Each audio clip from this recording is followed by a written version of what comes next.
kembali lagi nih ke masalah proses belajar. Tadi kan kamu Tiara sudah menjelaskan bahwa emosi itu memang sangat erat sekali kaitannya dengan belajar gitu ya. Kalau emosinya lebih positif maka belajarnya bisa lebih optimal.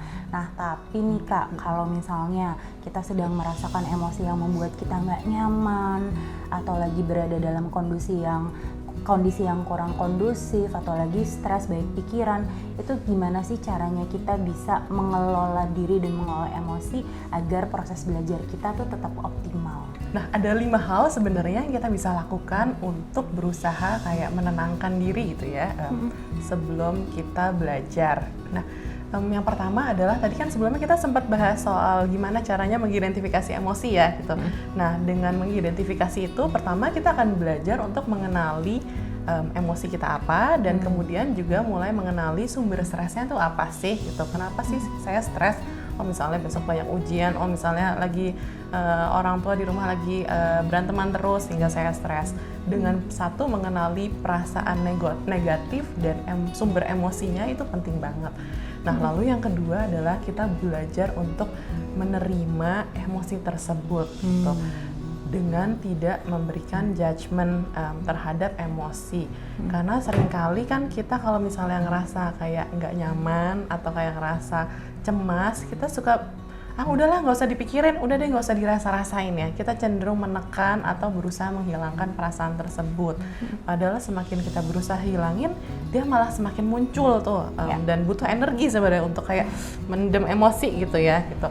Oleh karena itu penting banget untuk rasain aja sebenarnya, terima dulu bahwa saya memiliki emosi tersebut dibanding berusaha menghilangkan. Karena kalau kita berusaha ngilangin, biasanya tuh jadinya larinya saya nggak mau pusing-pusing stres mikirin ini, mendingan saya main game aja. Kan kita jadi lupa tuh, betul, lupa sama emosinya, atau malah nonton drakor atau scrolling gitu. Karena saya lagi ngerasa emosi saya lagi bosen atau saya lagi ngerasa tugasnya tuh kebanyakan, saya nggak mau mulai gitu. Akhirnya kita malah kabur gitu. Dan biasanya lebih berlanjut lama ya kayak betul, dan akhirnya itu jadi kayak makin nggak kelar ya sumber masalahnya apa gitu.